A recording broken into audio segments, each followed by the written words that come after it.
and application, I think this product over here that I don't represent would be better for you. That all of a sudden now you become a trusted advisor rather than a salesman. And I often say that we have all the requirements of space, right? Because it has to go underground and send us data from miles and miles away, and it has to work. Like, failure is not an option.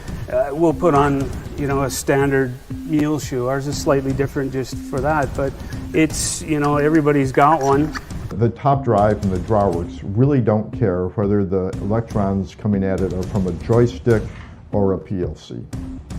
The panel, what you see here on the left, which is now controlled by one of my students, is showing you actually the control of our brakes. As of now, geothermal is a pretty small market.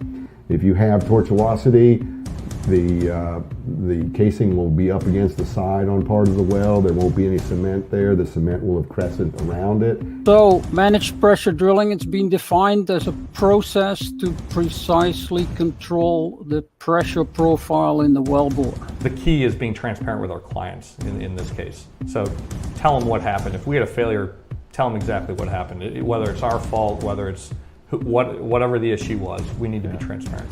I think it's very important for everyone in the industry to know what's out there and kind of what's happening downhole as well.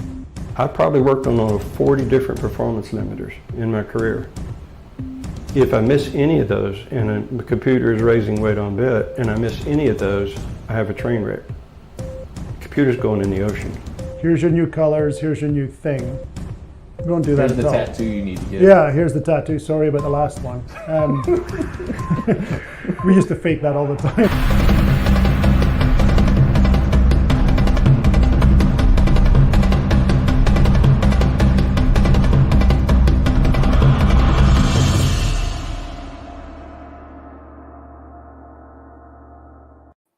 Hello, everyone, and welcome to the Vidor Locksmith Show. I'm your host, David Gibson. So excited to be here with you guys on Friday. Sorry for starting just a couple of minutes late. Trying to squeeze more in than what I probably should on a regular Friday. Absolutely amazing show. We are unlocking the secrets to success in the oil and gas industry. One interview, one technical presentation, and definitely one technical screw up at a time. For everybody out there watching, please do all of the social media things. Follow me on LinkedIn. Tell all your friends and family about me on LinkedIn. Make your neighbors follow me on LinkedIn. No, just like, share, subscribe. We really do appreciate it. There's a lot of people who come on the show who really want to be able to just help educate the industry. We've had this is episode, is this 101? I think this is was Ryan Brogley last week? Yes. Yeah. So this is episode 101 or something like that, plus or minus 5, right? We'll give a little bit of room for error in there. Let us know where you're watching from. Love to be able to give everybody a shout out here on the screen. Like I said, really do appreciate everybody out there that does watch the show. All right, so we've got John DeWart, no longer anonymous LinkedIn user. He is John DeWart, watching and tuning in from the Colorado Rockies. It looks like he's the only one who's commented so far, and we've got 4 people watching on YouTube. Is LinkedIn running? I mean, John's watching from LinkedIn, but hey, I guess we'll just wait and see. It did this last week. It took a little bit it was like a huge ramp up. Well, since John's the one watching, let us know if the audio is working well. Really do appreciate that. Oh, look. Oh, there we go. Nice elephant. Yeah, I got that in Sri Lanka. Appreciate it. It was a fun trip. All right, LinkedIn user. Oh, Brian tuning in from Bowbridge. Thank you for being here, sir. Sorry, guys. I'm in a rolly chair today. Usually this is like a big no-no in the video film industry thing. You're not supposed to do this. LinkedIn user. Appreciate your content, David. Keep it up. We'll appreciate you tuning in. Who else we got in here? Luis Gonzalez. Hola, mi amigo David. Greetings from Woodland, Texas. If you guys haven't seen it, myself and Luis did an all Spanish episode, and I absolutely butchered Spanish and dropped the F-bomb way too many times. That's what happens when you are not prepared and you start to stress. You absolutely crumble under the pressure. And my pressure was falling under the Spanish language. James Nieto, thanks for being here, man. Appreciate it. Who else we got in here? Lynn, LinkedIn is up. All right. That's hard to read. Oh, I got somebody texting me. Nope. Not answering that spam. All right. What we got in here? Ronna, good afternoon from Aberdeen. All right. Who's next? There's Peach Holtzman. Peach, thank you for being here. That's a huge honor. Y'all know Peach, right? Peach is a really, really, really smart guy. I'm not sure. I can't even remember what Peach is doing. He was at Devon. I think he's doing some consulting. I don't know. Peach, let us know what you're doing now. Love to be able to plug you if you've got, I don't know, company or anything you've been working on. I've learned a lot from that guy. Jeff just tuned in from Houston, Texas. LinkedIn user from Houston as well. Oh, it says Martin. Martin, thanks for being here. F. Bruno. Oh, Bruno. My kids love that song. All right. Tuned in from Carlsbad, California. Thanks for being here, Bruno. Amin tuned in from Vancouver, Canada. Ian, good morning. He's tuned in from Houston. Ian with the guys at Real Well. They've got the wired, it's not wired drill pipe. It's, I don't know, what do they call it?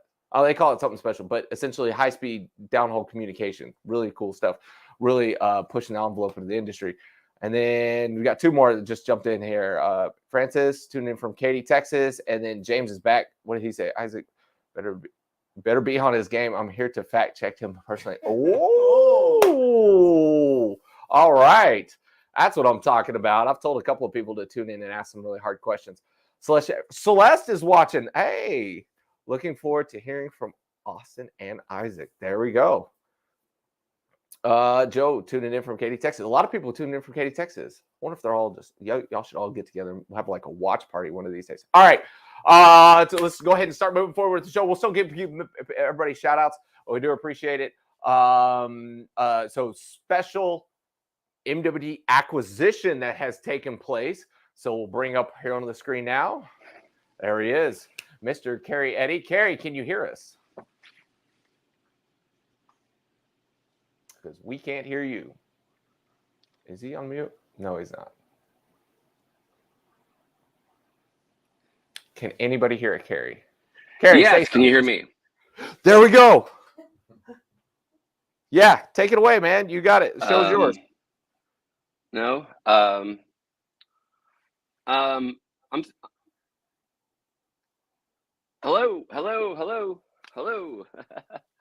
All right. So I'm having obviously Wi-Fi issues here, but sorry about that. Hopefully you can hear me okay. I did want to make an announcement today on your show, and I know that you and I had kind of talked about it before. But we are I'm with a company called Black Diamond, and we have an MWD department that I'm heading up. And we, as of 2 days ago, we acquired Tensor directional tools, and we are going to be integrating their platform with ours. The thing that's most exciting for us is they have a rock solid proven resistivity tool, and we're going to be integrating that into our Eclipse string, and we should be good to go for manless resistivity work within a month or so. So we're going to deploy our string with the resistivity tool, make it up in the shop, send it out to the job, and it can be picked up without a hand on location and ran. So that's it. That was the special announcement. Can you hear me okay? Yeah. Not good enough though. Okay. All right. Well, while I'm talking, I've got one more announcement. I don't think you know this, David. But when we were together in well, we met, I guess we met, and I know that we were launching Childress Directional, and you and I had gotten together in Austin and watched the Texas Rangers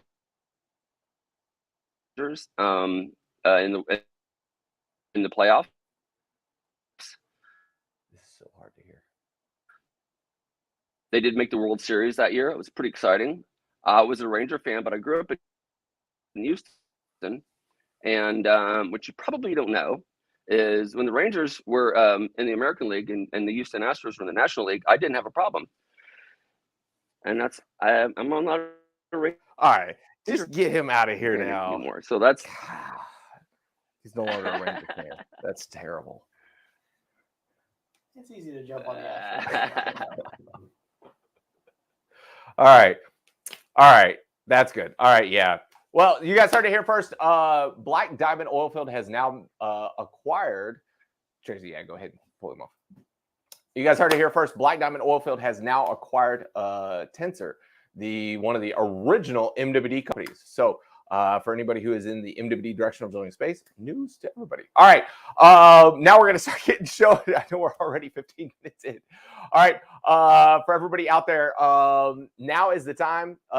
We've got a company that's been helping out, supporting the show, teaching everybody about all kinds of cool data stuff.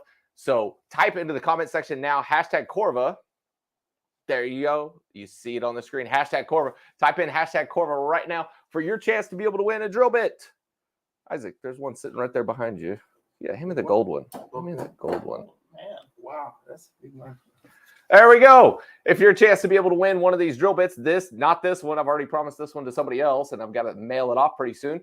And this one's kind of messed up. The one you get will be nicer. I'm not sure what color it'll be, but you'll get one. So put in #Corva, and here is your Corva insight for the week. Hold on, take that one off. So this is how Corva is doing news updates. Speed of communication is something that we need to be aware of in our industry. When two similar oil and gas companies are utilizing the same bleeding edge tools and technology, the difference in their performance is how quickly and effectively those teams communicate. In software side of the industry, this is accomplished with platforms that cover all of your operations for the whole well and data that can be viewed by all of your teams, instead of specialty software that focuses in on a narrow field and can only be viewed by a select few. When you have your data visualizers and metrics monitoring your entire operation on one platform and your entire drilling team has access to that information, time spent on your feedback loops shrink. Similarly, on larger scale of your business operations, if all of your drilling, completions, and productions operations are on one software, now you can have more meaningful conversations across those teams to execute your wells. So here are some questions to ask yourself when it comes to your company's communication. How quickly are you closing your feedback loops on lessons learned? Are your wins being communicated across the rest of the fleet? Is all of this being accomplished in real time, or is it being stored in a server somewhere where that knowledge will never be leveraged? Can your software keep up with the pace of how fast you need to communicate?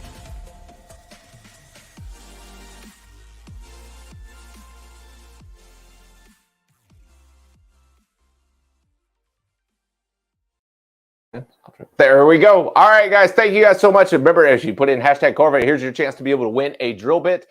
So now we will go ahead and flip over to be able to hit the drawing button. There we go. All right, so we had 8 entries. Here we go. Drum roll. There is no LinkedIn user in there this week. And the winner is Marlon Wells. Marlon, thank you so much. Send me a DM with your address, and we will get you a drill bit sent over, brought to you by Corva. Thank you guys so much. All right, on with the show. Here we go. Here is Austin Gruber and Isaac Fonseca from Nabors. Thank you guys so much for being here on the show today. Yeah, thanks for having us. It's good to be here. Thank you. It's a pleasure to be here. It's a really honor and listen to your show, and understand what's really going on in the drilling dynamics, Well, speaking of drilling dynamics, I know that's the thing that we're going to be talking about today. So in that area and in that realm of downhole data, drilling dynamics and stuff, obviously this is a project you guys have been working on for some time. What is one of the things that stands out most to you that maybe prior you didn't know, or had a big impact on you as you guys were kind of going through this and studying the downhole data? Yeah, it's good information that we can capture from the downhole data, and we understand that's what we see on surface is normally what we see from the downhole, So we always have kind of a good things to understand and how this thing work in the way that we can put it in the rig system, for drilling automation. So that's our conversation that we kind of have to get from downhole to surface and how this can be translated to the process that we can embed it in the rig automation, you know. So I'm sorry. Also, before you answer, I should have told you guys, do a quick introduction of like what y'all do with Sure. Go ahead. Yeah. So my name is Austin Groover. I'm responsible for the operations of our SMART product. So Nabors, we have the SMART ROS system, which is our central rig operating system. We have it deployed on our Nabors rigs in lower 48, several of our rigs international, and then also on some non-Nabors rigs. So I'm in charge of the operations of the applications that run on that ROS system. Yeah, some people, they know my background is more on I start with the directional drilling. My name is Fonseca. I used to work in South America, and then I work in different areas outside North America, Middle East, and here in North America, I just start to see more in the operation side, and I'm senior optimization engineer for Nabors. So I used to be on different area, and that gave me a good background for the drilling dynamics. So directional drilling, MWD, and then drilling dynamics with sensor that we use in memory, and also real time with the wire drill pipe. So that gave me a good solid background for understanding and see why there are things that we see from the downhole, you know. Excellent. So what do you guys see as the most important thing, or like why should more companies be paying attention to the high frequency downhole data? Yeah, I think high frequency downhole data give us a good description of how we can visualize the drilling dynamics and how these things going in terms of the rock bit interaction and motor. So we normally know that there are some challenges in terms of the horizontal drilling, and we see that most of the time we drill horizontal drilling. We start kind of drilling 1 mile lateral section, then we move to 2 miles lateral section, and then we push into the boundary in terms of the stern ridge drilling. So we go to the 3 miles, and every time you see the limiters and you start to understand where is coming those limiters, you redesign the system, and then you go further in terms of the process and tools that we can use to enhance the drilling, you know. So the good thing is like having the data and also understanding the process that we can put it in the automation system is going to benefit in the oil and gas drilling, you know. So we are in a rig, Nabors have rigs, have tools, have apps, so those things that can benefit for us to know and understand all the things going on in the downhole so that we can put it on the rig automation. See, it's interesting because like I used to work at Lodestar, and we had like the downhole sensor tools and stuff, but we didn't have a rig to be able to plug them into. What were you gonna say, Austin? Yeah, no, I think that's what I'm most excited about, because, you know, we've had, you know, the industry has had different downhole tools that we could, you know, run in memory mode, or, you know, some even that could pump up some information as we're drilling ahead. But the difficulty was, so you have all this data, I mean, what do you do with it, right? And, you know, you have to have somebody who can interpret that data and then provide you some recommendations, but then now you have to go try to implement that. And I think that was one of the things that was always challenging. And I would see that for some of our customers was, you know, we show up with, you know, 100 pages of downhole data, and it's like, well, here's your, you know, here's your deliverable. And what do you I've been there. Yeah. I've been there. I know exactly how that one works. And what are you supposed to do with that, right? It's very difficult. And so one of the things that I'm really excited about, and why I was excited that we had, you know, Isaac as part of the Nabors team, is he's able to take, you know, this downhole data and work with our clients and interpret that, and then get my team involved, and we can actually do something about the execution piece, right? So, you know, I know we'll get into some of it. I don't want to get too ahead of myself right now, but let's say that you run this downhole tool and you discover that there's a certain phenomenon happening when you're transitioning from, say, rotary to slide. Well, previously you might have, you know, had to print out some instruction, you know, put it in the doghouse and hope that, you know, everybody follows that instruction. And now we're able to put that into what we call our recipes, which is how a lot of our automated systems work. And then now the automation can take the lessons learned that we have from the downhole tool and just apply it in real time. So I think that's what I'm really excited about is, we've loaded a lot of our automation with, rules of thumb and best practices from, the collective industry knowledge, but actually having downhole data and confirming some of these, and sometimes discovering that what we thought was the best practice really is not the best, and putting that into our software and executing that way. Are you able to share any of those? Yeah, definitely. I think Isaac has a couple of slides that he's put together. We can go into that and show some examples for sure. Why is the... All right, hold on just a second. This is going to drive me nuts. There we go. I don't know why that was... Hopefully that stays. I forgot. Okay, so yeah, we've got a couple of slides here, a little presentation that Isaac put together for us. So talk us through this. What do we... Yeah, we're gonna see some example of the downhole data. And before I go to the presentation, I like to mention about the tool.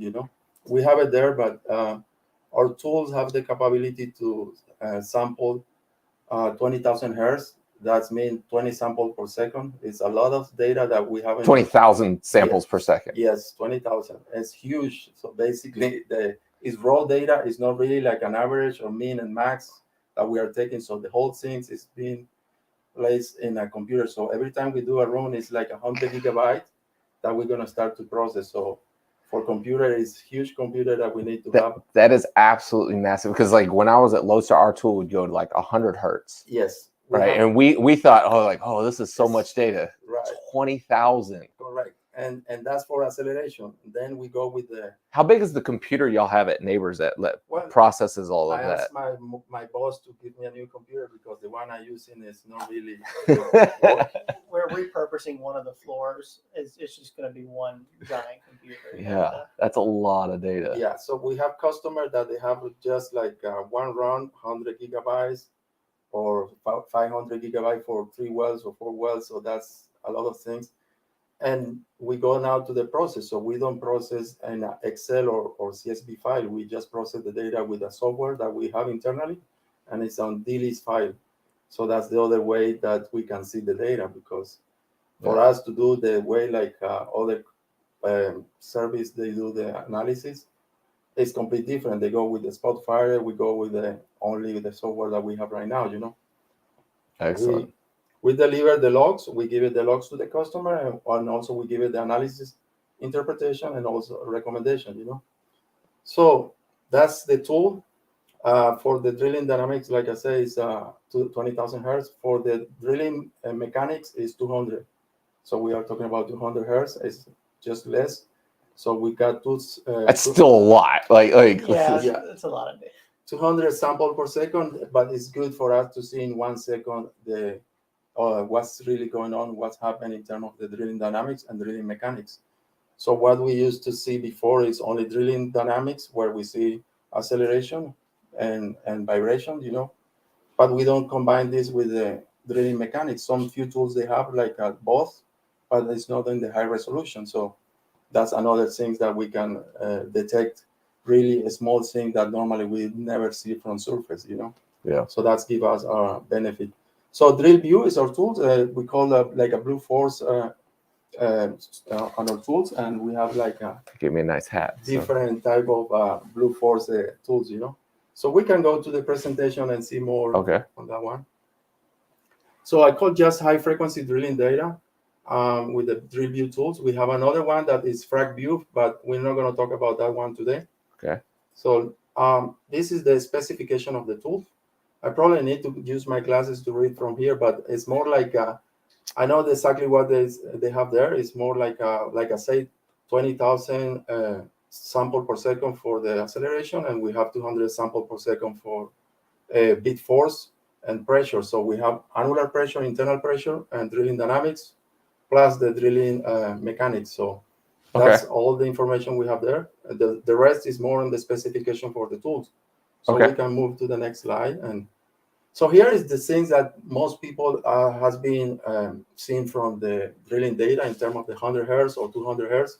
Yeah. But here we see from the high frequency with 20,000 hertz. Like I said, we are not breaking in Excel. We are just looking on the graphics and see what's really going on in terms of the downhole weight on beat, downhole torque, and downhole pressure with the downhole RPM. We also have a magnetic tool phase and high side tool phase. So those are from the tools in high resolution. And we have bending on azimuthal. So just to give you an example, here is the MWD pulse, where we see always MWD pulsation is interacting with the RPM from the motor, and also with the BHA, as well as what we can see here, the combination that we see from every time we have a mud pulsation, we have also an increase on torque and an increase on weight on beat.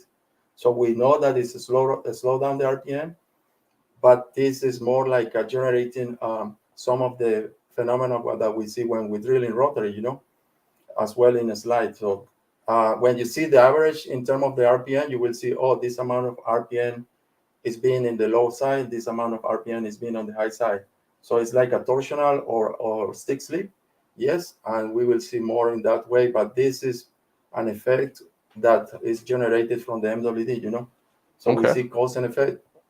So let me ask you that with your background, had you seen, so I had never seen anything like this, by the way. When someone told me like, oh, did you know that we're pulsing, we're causing little micro stalls? And I was like, what, really? Yeah. I hadn't seen that. So with your background, had you seen anything like that? So we had presented that at IADD back in, I want to say 2016.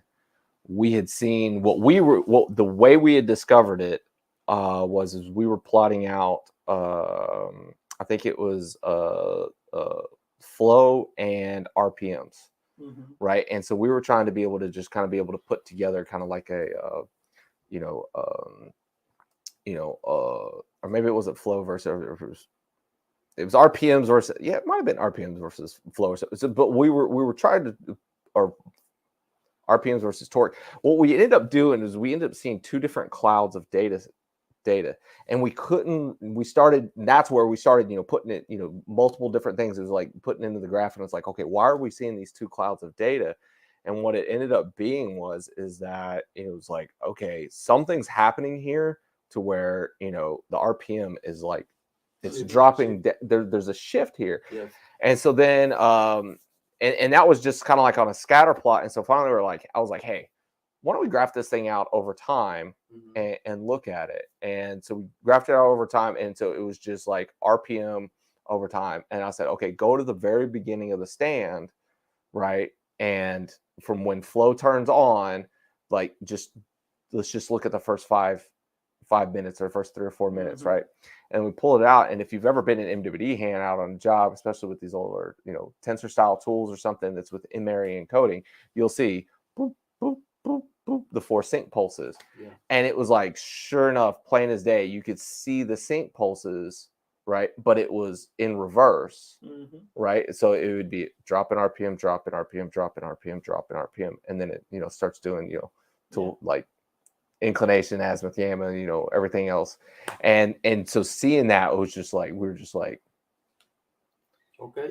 And I think that's what, like, people that maybe are in this space, like Isaac and yourself, that had some experience with it, you kind of know this. And then I look at EDR data all the time, right? I'm in Rig Cloud, I'm looking, but so for me, this was really new, and it's like, how do we get this out more, right?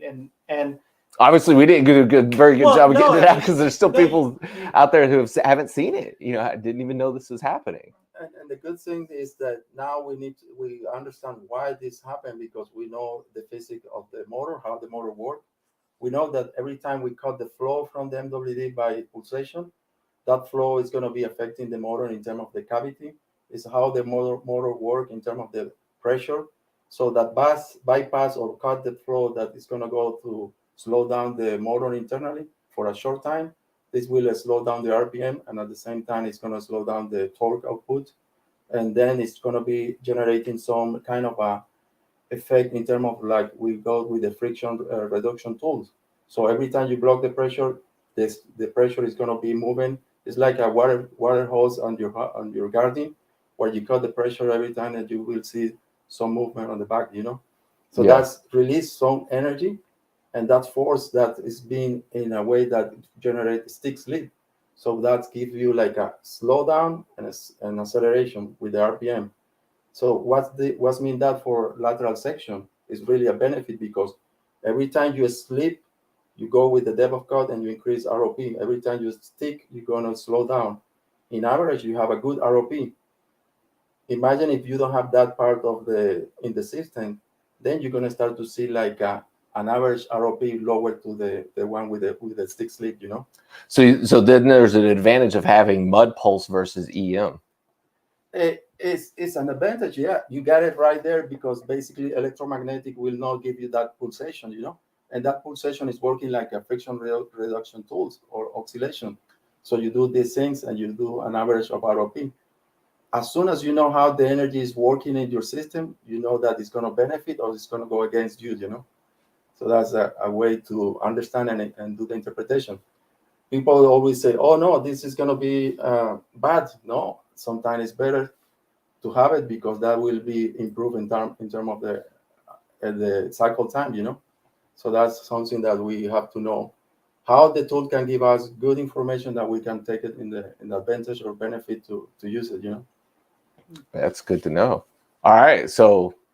Sorry, I totally sidetracked us. I don't think we were supposed to spend that much time on that one. So that's my bad. No, that's all right. I mean, anytime we talk about MWD and downhole, high frequency downhole data, I'm excited about it. So. All right. No, it's a good. I think it's something that we need to go more in details. This is another example on the slide that we see here.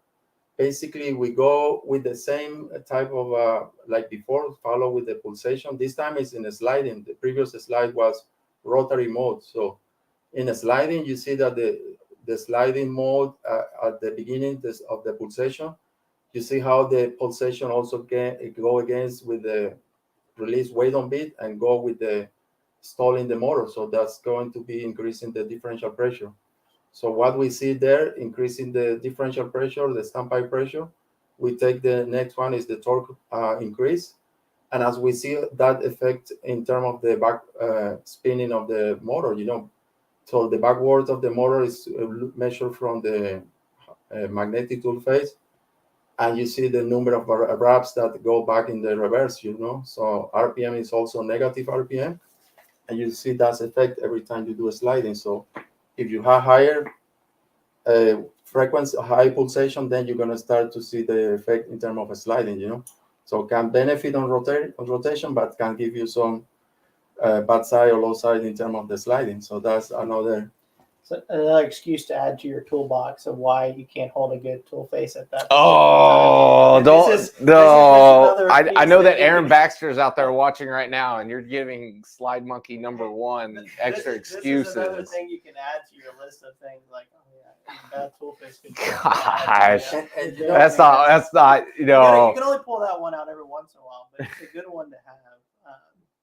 And it's a good point, because every time you do the tool face control and you have the pulsation, the tool face move to the right, to the left, and now you create an spiral well, because you are not really going in that nice tool face direction, you know. So which increases torque velocity, which increases torque friction, and drag. Right. So that's another thing. How we want to drill the ideal hole is a kind of a challenge, but how we take those things and understand to make it in a smooth way. So that's how we know from the downhole data, you know. So, okay, when you guys first started seeing the data on this and you started telling people around the office, what was the reaction from some of them? I think you got more feedback. Yeah, no, I mean, I guess some of these make sense, right? I mean, they make sense in the, if you're not delivering the same amount of flow to your motor, there would be some impact, right? Yeah. But I guess if you're so used to just looking at the EDR data and you don't see that, it's kind of like, well, okay, so what do I do about it? And again, I think that's what we're going to get to here in a couple of examples of. There's some things that it's information that you have that you might not necessarily have a solution for at this moment. But say if you were going from, say, a 2-mile lateral to a 3-mile lateral or something, and now you start to think about the life of your equipment a little bit more. Does this cumulative of thing that's happening, does it have an impact on on whether or not I can make this in one run. And if it does, are there other things that I need to do to be more conservative, so I'm not just adding more damage on top of a problem that I can't avoid, right? You're going to have pulses. So you can't not, send data. Yeah, EM's not working everywhere. Right. So yeah. So what do you do with this? Well, maybe now from a surface automation perspective, maybe I really need to be a little bit more conservative on how I was tagging bottom, because I can't afford the cumulative damage that I'm going to do with the pulsing plus something else, right? So I think it's stuff when you more things that people are going to blame MWD for. Exactly. That's really what I'm after. I was looking for more things. No, but I mean more things to think about when you're designing a well and the system as a complete.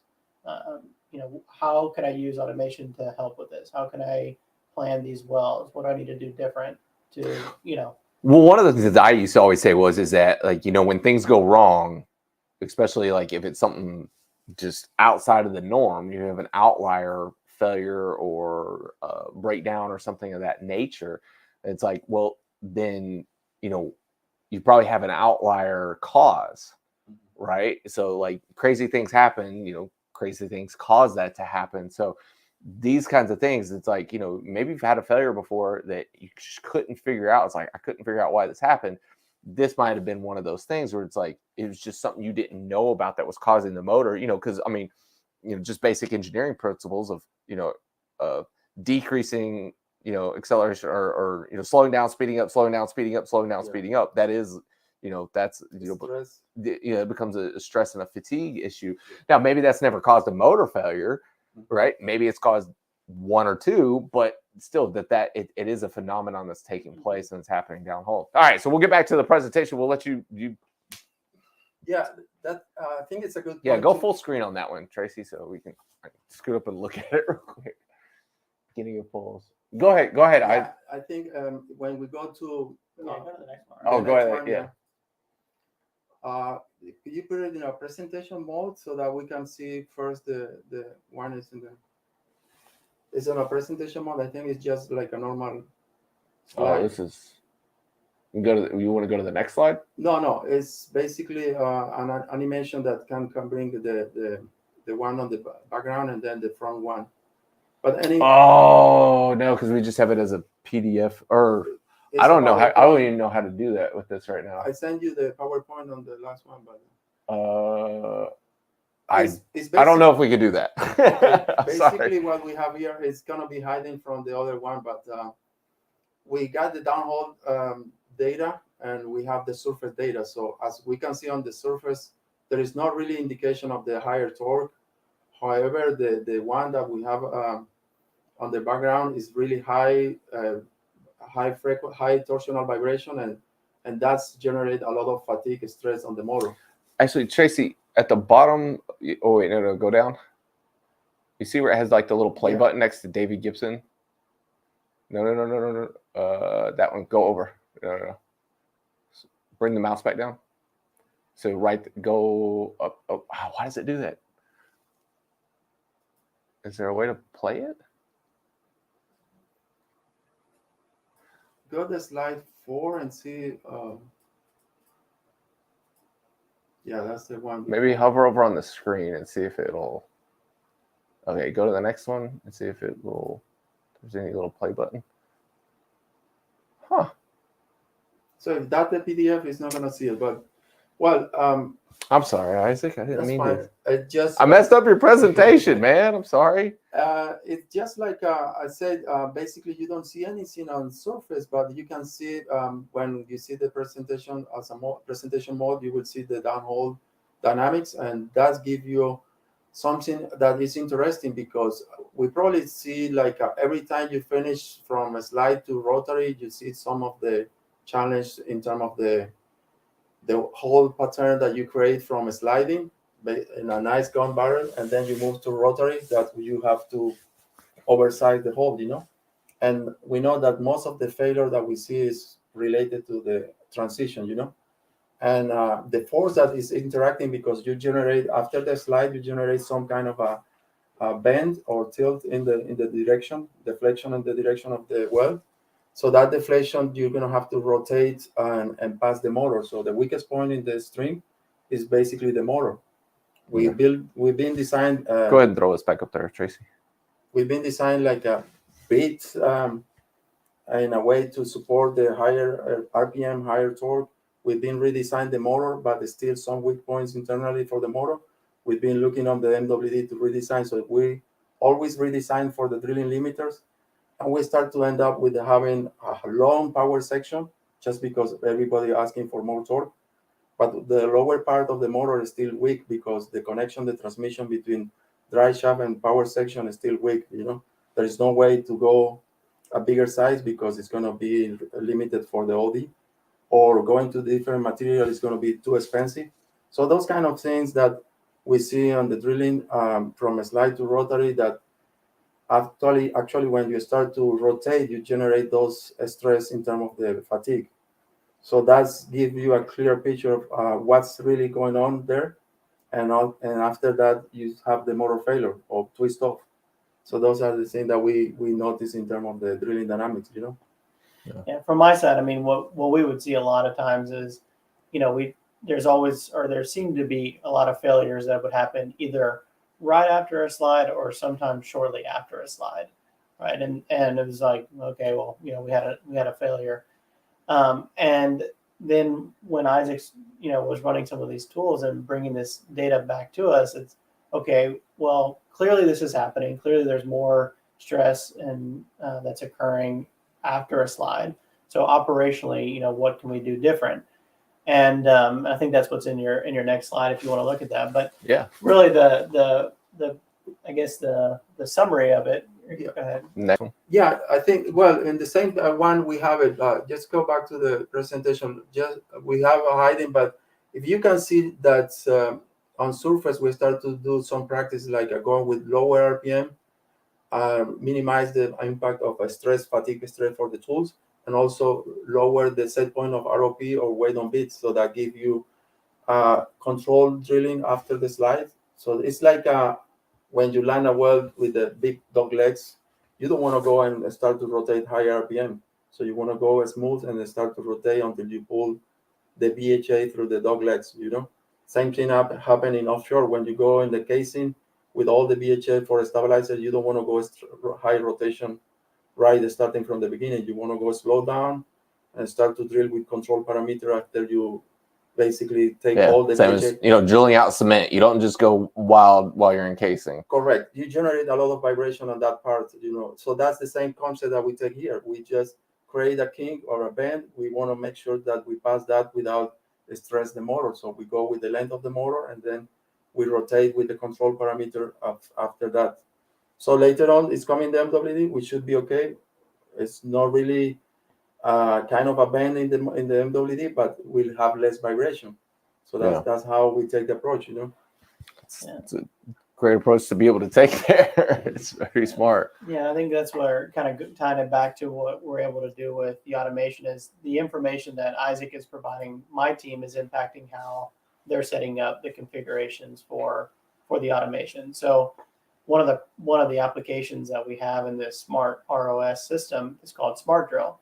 And SMART Drill automates all of your transitions going to bottom, so around your connection, and then also in your transitions from rotary to slide and slide to rotary. And so we've had inputs there. Our system's very flexible. You can tell it to do, I'm not going to say anything, because every time I've said anything, somebody has come up with a new process that we didn't think of. But it's very flexible. It has, you know, you really can almost do anything. I'll start saying that. You can almost do anything in it. But so we had the well, Celeste Schaefer's watching. I know she's the business development person. She's like, don't tell them they can do anything. Almost anything.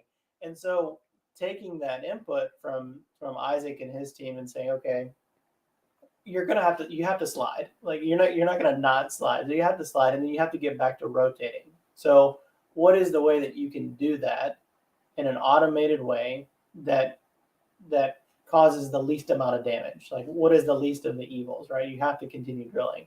And so putting that into a recipe and now not relying on the driller handling the joystick, the automatic driller, the top, like pressing all these buttons to try to follow whatever complicated procedure, he wants to come up with for these tools. We can put that into the system. And now the driller is just pressing one button, to engage the system, and it's automatically doing whatever best practice it is. If it's to, in this case, it's to rotate at a lower RPM for the length of that, slide, sometimes beyond that, and going at a lower weight on bit and ROP. Yeah. So procedurally, it doesn't sound that so just mashing on it is not a good recipe. Not always, no. Okay.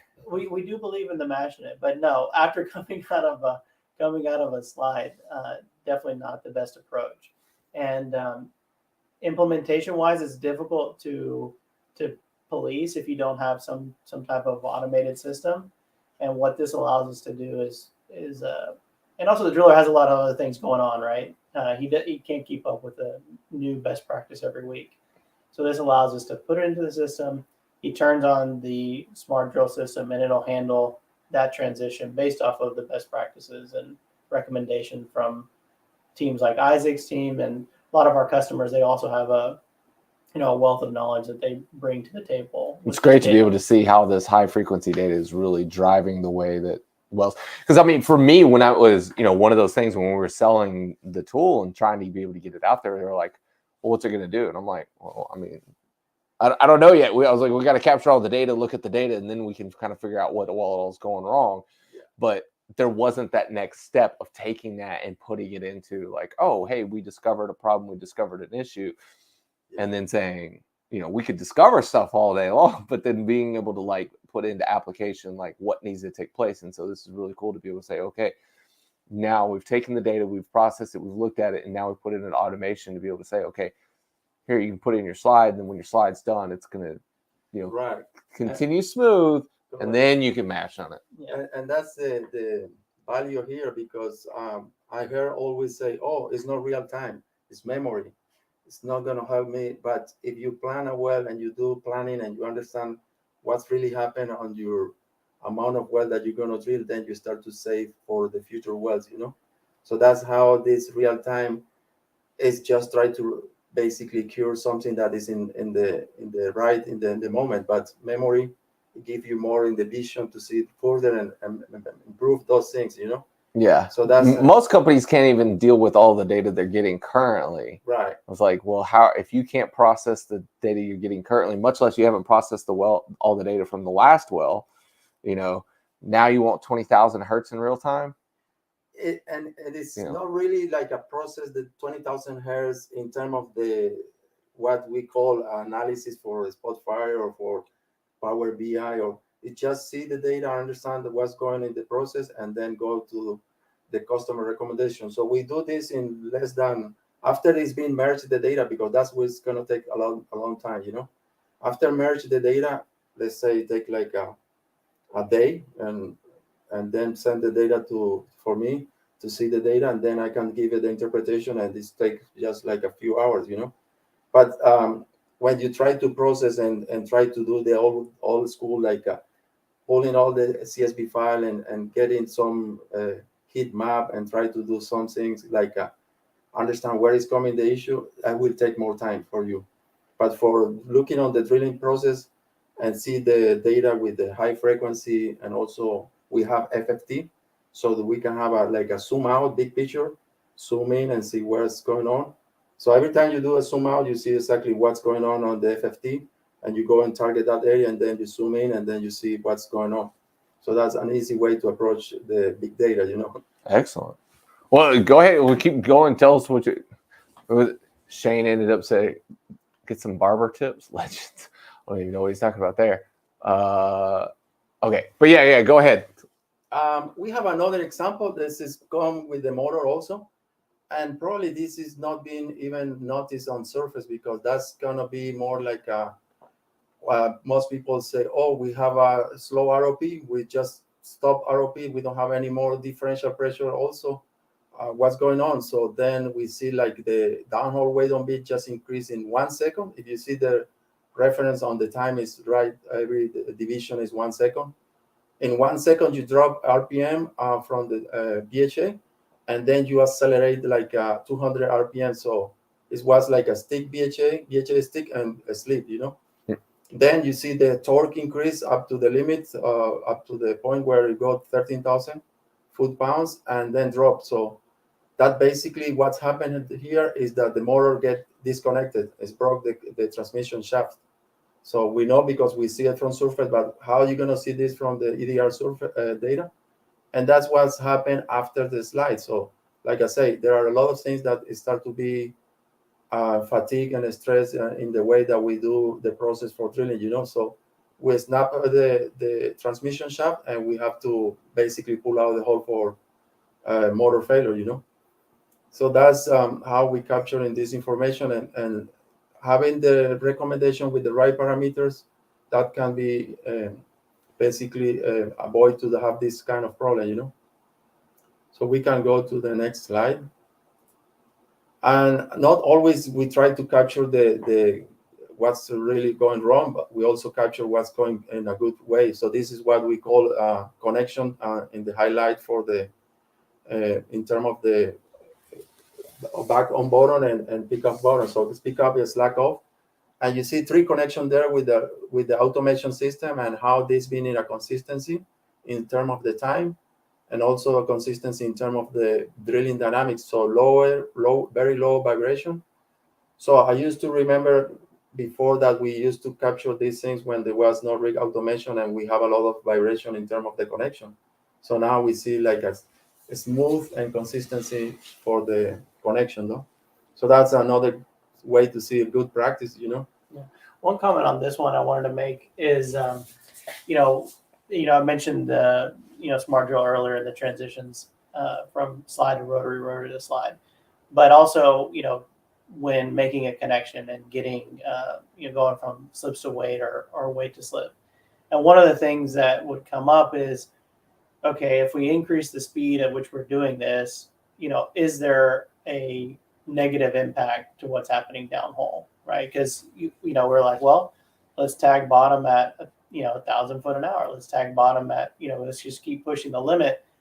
Is there a negative impact? And having the downhole data to actually show that yes, we can make a very fast connection, and at the same time not induce any vibrations or have a negative impact for that, then yeah, we need to keep pushing those times and trying to get faster. But I think that was one of the concerns that some of our customers had, and initially I'm making the connection this fast because I'm following this particular procedure, and I'm doing that to avoid downhole vibrations. It's like, okay, that makes sense.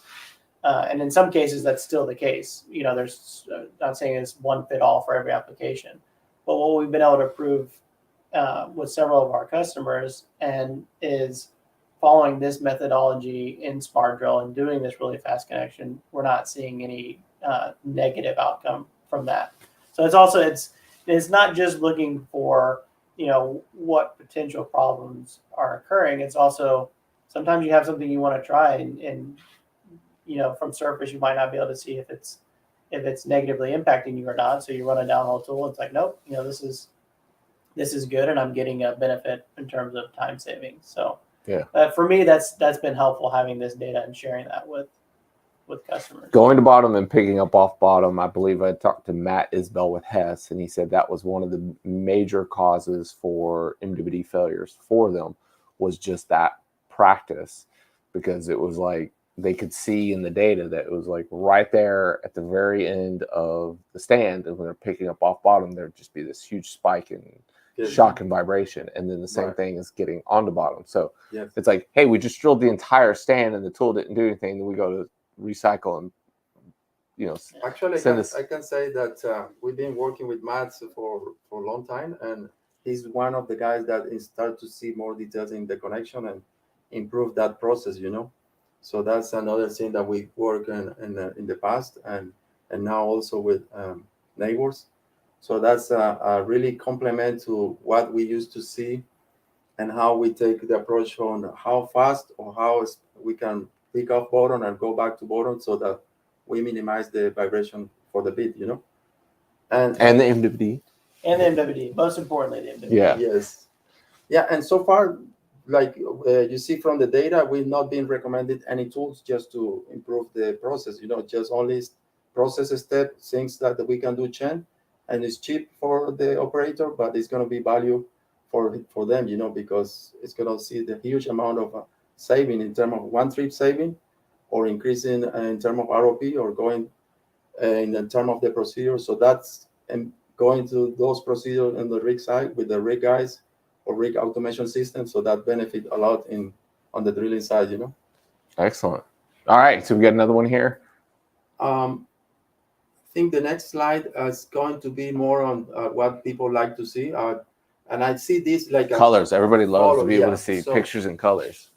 It was interesting for me because I didn't have this before, and I see like full runs, and then there is something that they call color side. They pick my attention in terms of the red color. And if we can see there, those are on the left side is more on the drilling dynamics, drilling mechanics, sorry, with the annular pressure, weight on bits. So you see the frequency that is generated on the annular pressure and also on the weight on bits. Those are in the square of the white circle. So then you're gonna see on the right side the drilling dynamics. So it's gonna be high frequency lateral vibration, X and Y, and also axial vibration on the right. So what's really interesting for me is that when I look that part, I see like a drilling dysfunction, drilling dynamics in terms of the vibration, and we see like energy is being wasted from ROP.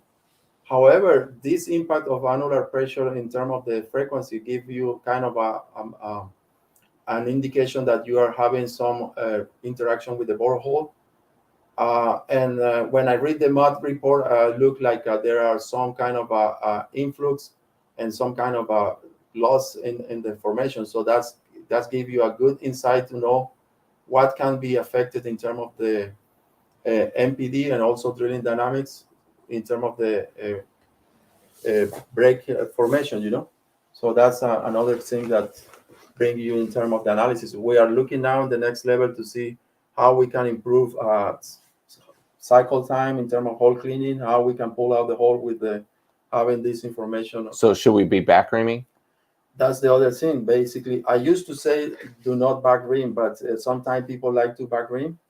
And I prefer to make sure I know exactly what pressure we have in the hole and the annular pressure, so that we know that there are not a lot of cuttings. And hydraulic and ECD is important for when you start to do to trip out the hole. So you take the slow step to go slowly the first 5 stand, and then you pull normally, But having that information even in memory, you can see the pressure, So that's give you a good best practice to do the pull out the hole trip, how you trip out of the hole, how you run into the hole, so that swap and search can be an indication also for the memory, I think what Isaac mentioned is really important there, that, it's not like you run the downhole tool and now you have to run it on every single well. I mean, there's always you got to run it on every well. Every well. There's a learning that you can take from that tool and apply it with the automation, and then you need to revisit it, right? It's not like you can, because we're constantly changing up our BHA. We're moving to different areas. There's, you need to new bit designs. Yeah, new bit design. You have reasons to run it, but I think what Isaac is saying is sometimes there's a fear of like, well, I'm going to run this tool, I'm going to get this data, and then what am I going to do with it? Do I have to run this tool every single well? Like, that's really not the model or the scope. It's let's run the tool, let's learn together, let's implement it, and then let's revisit, because you're not going to be doing the same thing that you were doing, 4 months ago today. And so I think that the combination of the two just makes a lot of sense. But it's not one of those things that you run it and now you have to, that's part of your AFE for every single well, right? That was my goal. I mean, but, yeah. Well, I mean, yeah, we'd love for you to do it every time, but I think that's the fear, right? Is like, I'm going to run this tool and then now have to run it every well. That's definitely not the case. We want. Some of us get addicted to data. There's definitely the risk, but we want to help you answer your questions with it, right? It's like, okay, so I run this. what's the impact? What am I going to do to improve the quality of the well, or how am I going to reduce my costs? Like, we want to help you get to that answer and help you implement it. And then, yeah, you probably should revisit it in a couple months. But cool. Yeah, was that the last slide, or we? No, we have more. Oh, all right, yeah. We go and have some discussions. This is what we've been discussing from basically the different in terms of the data that we use and take it to the next level for the automation process. So we have here like a drill stand. So how we take one stand and take all the process in terms of the slick to weight, drill, rotary drilling, basically back to slide, how we do the slide, and then from a slide to rotary or rotary to slide. So those steps that we take and we normally used to do manually, or let's say the driller used to think about that one, but it's too busy, we take it to the automation. So our level to see those processes in the next slide that we can see and evaluate it with the downhole drilling dynamics. So if you can click to the next slide, we'll see that basically we're taking the same approach, looking on slick to weight, rotary drilling, sliding. So those things that can benefit on the automation side, and we understand and see the drilling dysfunction that can be improved in our side. So that's a benefit with the downhole drilling data, you know. So that process from having all the downhole drilling dynamics and drilling mechanics, as well as surface information, so that feedback to the rig system and work in the automation. So yeah, no, we haven't really talked about Smart Slide, but we are also automating the process of executing a slide. And there's definitely some things that we can learn from this downhole data. You know, the way our system is currently set up is it runs, like I said, via recipes, which essentially configures how that sequence works at that particular time. So when we're automating the execution of a slide, you might do something very different, or you will do something very different in the vertical than you would in the lateral, obviously, in terms of what you're doing off bottom to set up that slide, and then what method of controlling tool face you're using during that slide. And so from our side, and this is an internal benefit to Nabors, is I'm using some of this data to look at, okay, what are we doing from surface to control tool face, and then what is actually happening, downhole, and how can I use that information to continue to, to improve that product. And I would say that's maybe a little bit more invisible to our customers, right? Like, they're most of the time focused on, minimizing failures or things like that. But internally to our organization, there's also a ton of value in extracting that data for some of the different product groups. Smart Slide being one of them. So, and as Isaac was saying, I mean, the objective is the driller just presses one button at the start of the stand, and it does all of these different transitions and automations for him.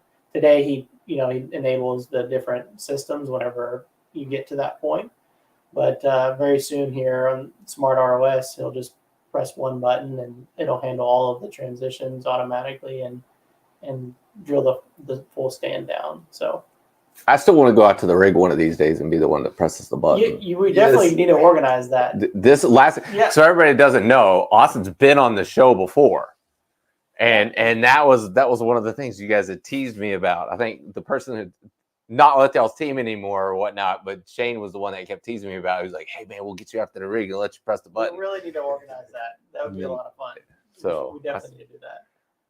Then I could say I've been a directional driller. And hey, it doesn't actually have to be on a Nabors rig. Actually, so this last, I guess this 2 weeks ago, we installed ROS on a non-Nabors rig. It had a completely different control system. Well, that's big news. It is big news. We really should do something. Then you get back to the marketing team. But so, 2 or 3. So it's probably 2019. When IADD had their drilling towards automation conference, right? And one of the big things was the fact that some operators are using this rig, but they like the automation of this company's. Yeah. And there really wasn't that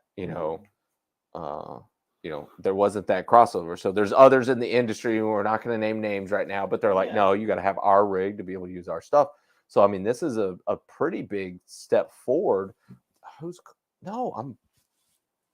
You can see that I'm still live streaming. What are you doing?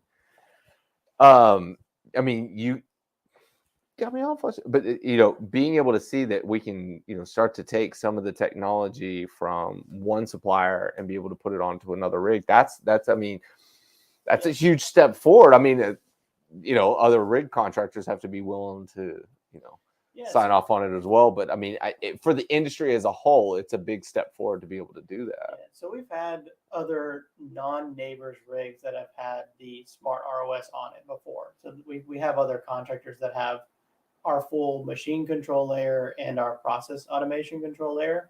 What was different about this one is it's a machine control layer from a different company, and we're the automation on top of that. So they didn't have to yank out all of their, existing PLCs and all that control. So VFDs and stuff. We were able to put this on top, which I think is, obviously we can still do the download. yeah, exactly. And we can still do the, the full machine control layer and all that as well. But this is just another avenue to do that. So this could be on a Nabors rig or some other non-Nabors rig too. For the pushing of the button. Hey, I've got boots. We'll travel. So, all right. So what bring up? We got the next one. I think Shane says you have to go push the button. I want to push. I'm like I don't know if you guys like in Dennis the Menace, his little kid, and they've got there's the garage door button. It's like that's what I feel like in my entire life. It's just like if there's a button, I want to push it. So I think if that's the PDF file, maybe click and see if that's the last press. Yeah. No. Okay. Okay. So that was the last one. Okay. Yeah. So I have another one I sent, but it's okay. We can have that. It's more like now where we take those information and what we benefit, like we say, on the rig automation, but at the same time, how we look on the process to drill a wells. And one of the things, like we mentioned, is basically how you improve from vertical curve and lateral section.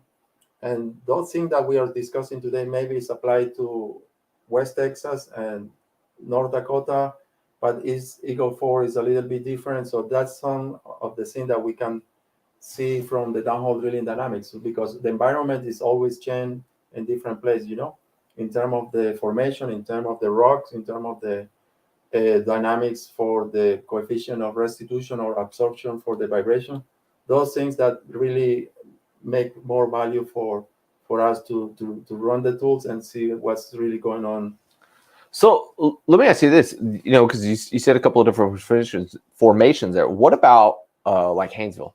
Does temperature change anything? When we get into these hotter holes, does that cause an effect? I mean, when you start looking at the high frequency data, because I mean, like if we're just looking at it, probably don't notice anything. We run in a high temperature for Eagle 4, and we burn the tool.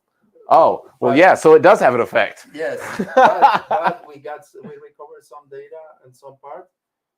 It's always in a way how we run the tools and we keep circulating, So we have some issue, we got some stuck, and before, because when you got stuck by backup, you cut some circulation and that burned the tool, But yeah, definitely we like to see more with temperature and see more analysis on those areas, So I don't have any answer right now, but soon, yes. Soon. All right.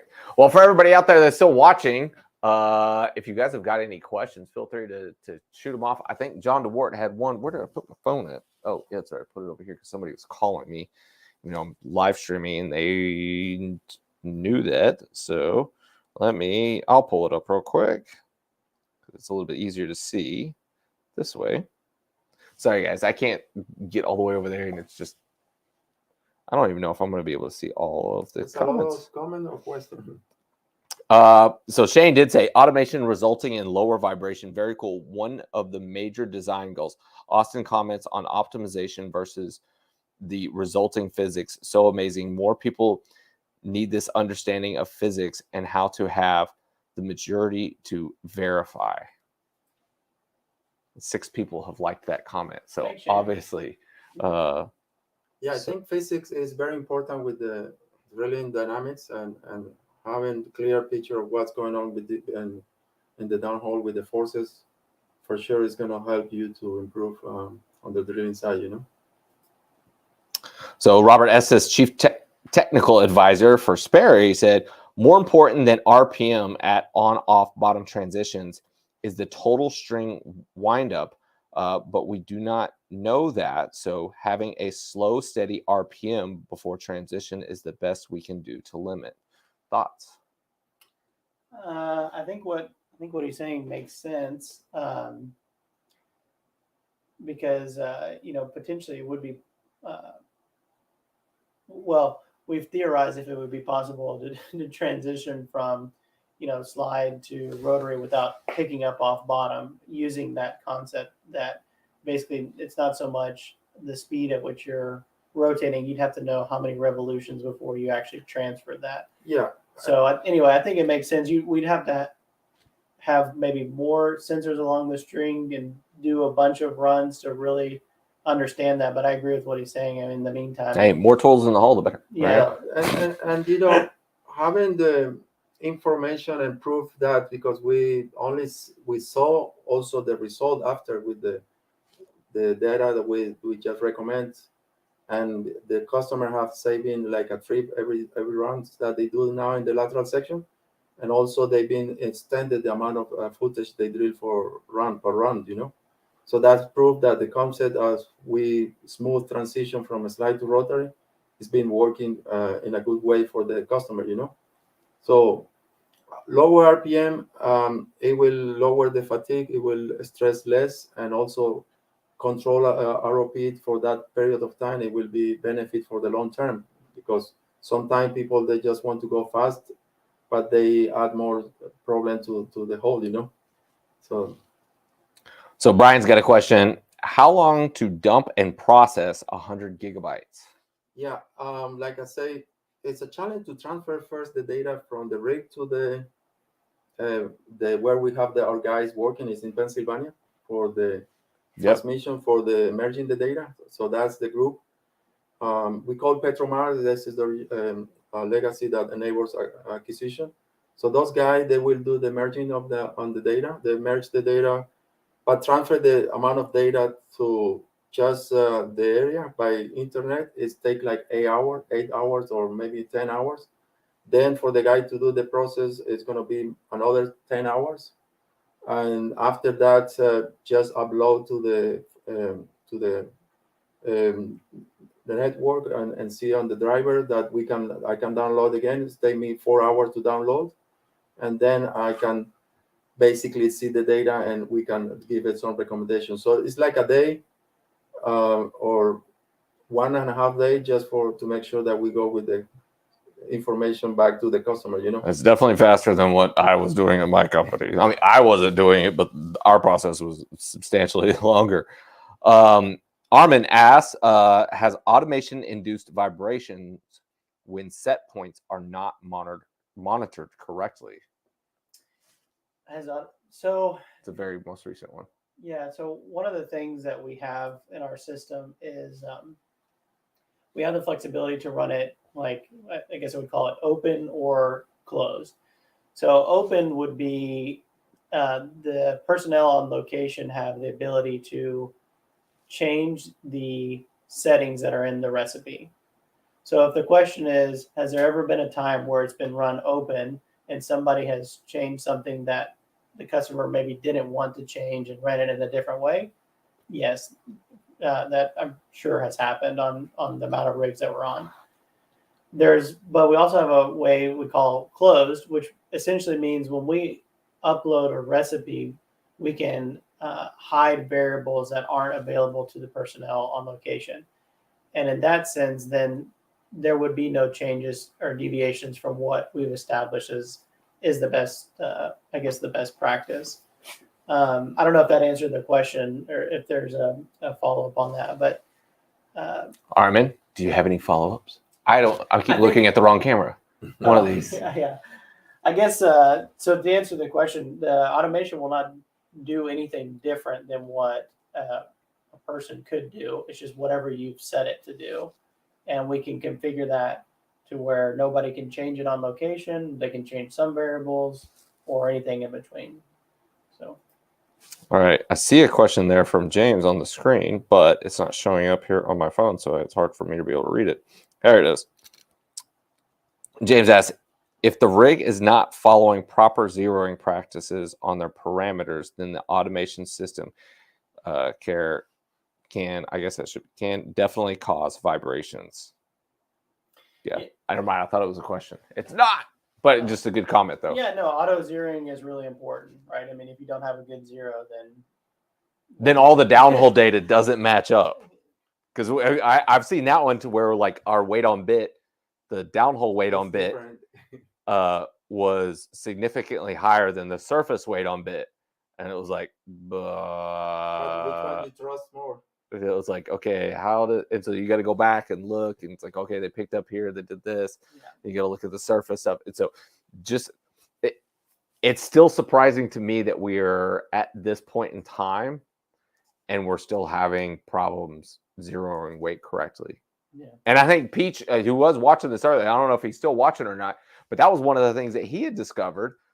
I remember talking with him, and I can't remember the numbers now, but it was something astronomical that it was like, one of the, number one problems they were having was, zeroing weight correctly. Yeah.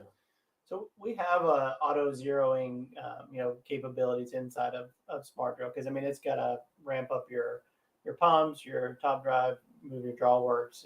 It also has the ability to zero, and we can run the auto zeroing function in Smart Drill, or we can leave that manual, depending on if our particular customer likes the way we've designed the auto zeroing. And we have a lot of flexibility there too. Like we can do things like where it only zeros every 5 stands or something like that, so that you're not taking the additional time that it takes to get a good zero, right? Because there's all those trade-offs, right, that we have. Like when we started really tracking connection times, then one of the best ways to get a faster connection is to not wait for your pumps to stabilize and go to bottom. Okay, so we cut down our connection times, but then we had terrible zeros, right? So what's a good balance there? Well, what if we zeroed every 5 stands and we took the time on every 5th stand to get a proper zero? Could we use that information? So we have some flexibility like that in our system as well, but there's always room to improve on that. I agree with whoever's comments. James. James, yeah. Yeah, because he was keeping his eye on you. We work before, yeah. Yeah, he used to do some work once upon a time. No, just joking. All right. I see a question up there from. Okay, is the Smart ROS able to interpolate with? Wait, oh, no, never. Is Smart ROS able to interpolate with all SIG control systems? I guess that should have been rig control systems. Yeah, we got it.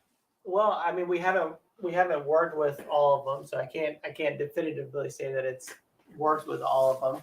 I would guess. I'm going to build a rig out of Legos, and then we can say no, it has not worked with all of them. No, but I guess to answer your question, John, I think it would be more about would the OEM give us the signals that we need for it to work. I don't think it's I don't think it would be a technical limitation. So what do y'all? What does not just Nabors, but in general, what does to be able to properly set up some automation, right? What information do you need, right, to be able to process, or what inputs do you need to be able to? So are you asking from a controls integration perspective or from running the application? So assuming it's already up and answer them both. Okay. So from an integration perspective, I mean, basically we would need to be able to communicate to the machine control layer. So say a rig has brand X machine controls, they have some interface where somebody's pressing buttons to tell those machines what to do, right? I mean, basically. So we need to be able to be the I guess the go-between, right? Instead of a human pressing the buttons on the machine to tell the machines what to do, They need to be able to control that from our system. So I think the limitation would be more on getting access to do that, more so than the compatibility. So I guess compatibility wise, it could probably be done with anybody, no exceptions. It would be, what is that? There's a software team going, no, don't say that. Well, no, maybe the OEM might be saying that, right? Like, oh, I Yeah. don't know if I want to do that. So that would be up to the individual contractors. In terms of what we need to run the automation itself, you know, if we've never drilled in the area, you know, if we're going to somewhere we have no experience with, then we definitely want to have a conversation with the engineer about what's important to them, what are some of the challenges that they're having. You know, we've developed, you know, our list of best practices, but we definitely want some engagement from our customers. Like, is this, like Isaac was saying, y'all have stuff for the Eagleford, for the Permian, for Oklahoma, Mid-Con. right? And just But that making is sure that we're aligning on, you know, what their objectives are, and then we can start. And typically, I've mentioned we have, like, you can run it open or closed. Typically in deployments, we'll start out with all settings being open, and we have experts on location that can work with the drill site managers, with the directional company on location, and kind of make some adjustments there, you know, tweak it to whatever the area needs are. And then after, you know, a well or two, we'll start to lock some of that down. And really, it's up to the customer. We have some customers who want to run full open. They want the driller to have control over everything. We have some customers who would prefer to not have that flexibility. And we can operate in either mode. Excellent. All right. Let me see here. Let me back out, go back in. Make sure I don't miss anything here. Oh, wait. Clicking on the completely wrong one. There we go. Sorry, guys. All right. James says, great examples, guys. Awesome show. Got to run. Great show. Oh, I guess the show is over. Great show. Are the closed recipes discussed with the operator with regards to what to expect while drilling? That's from Armin. Yes, I mean, we're very transparent. I guess, you know, one thing I guess you could say about working with our team, or what we want to embody, is transparency. So all of these conversations, we're having them with our customer on, and you know, we obviously have recommendations. I know our customers are coming to us for our expertise as well, but, you know, this isn't a you know, command and control black box and you're not involved. You know, yeah, we want them to participate. So yeah, it's good to get the customers involved sometimes. Yeah, they definitely have to be. If not, how do we know if we're doing a good job? So. All right. Well, thank you, everybody, for watching. We do appreciate it. We've had an absolutely amazing show today. Oh, I thought you were going to click the button over there to me. I'm just not sure which one to... Oh, there we go. All right. Thanks, everybody, for watching. I do appreciate it. Stay tuned next week. This is going to be... We're going to do this live for the first... No, we did do a live with it, but it was a very short one. We're going to do this live again, but this time with Graham Mintz-Wilmot is going to be here live in studio. It's going to be ROP optimization versus cycle time improvement, right? So we're going to be looking at, like, is drilling faster always the best thing to do? So Graham Mintz-Wilmot is going to be here in studio, and he is going to be teaching us live on the glow board, right? He's going to be drawing stuff up on the board. So be ready to take notes. So next week you need to have pen and paper with you, or you can have it on your OneNote or whatever tablet, however you want to take notes, or you could just, you know, bookmark the YouTube link. So next week is, like I said, is Graham Mintz-Wilmot. The week after that, I believe it's Jay McGovern. Jay McGovern's going to be able to come on here, independent oil and gas man, geologist, doing a lot of work down in South Texas. He's going to be on the show. The week after that, I don't remember. The week after that, a group of Texas A&M students who have used a new type of architecture to be able to design a drilling rig, architecture type that's usually used in aerospace. So they're going to come in and talk about their PhD in their project. After that, Miles Wollerson from Turbo Drill, Scout, the CEO, is going to be here in studio. I believe he's going to be in studio. Hopefully he is. So we've got a lot of really cool shows lined up.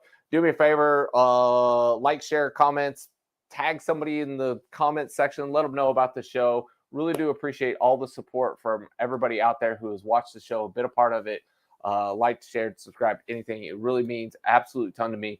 I get a lot of comments from people saying about how much this show has helped their career and being able to just understand things in the industry.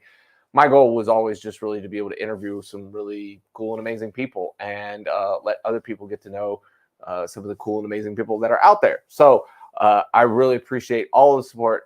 So for everybody out there, as I always say, know your industry. Wait, not in broadcast. Go over to brand. Yep. And then, nope, scroll up. Everybody say hi to Tracy. Tracy's my new executive assistant that's here helping. So scroll back down to where the video part is. And then close for live, the one right under countdown. It's the second one.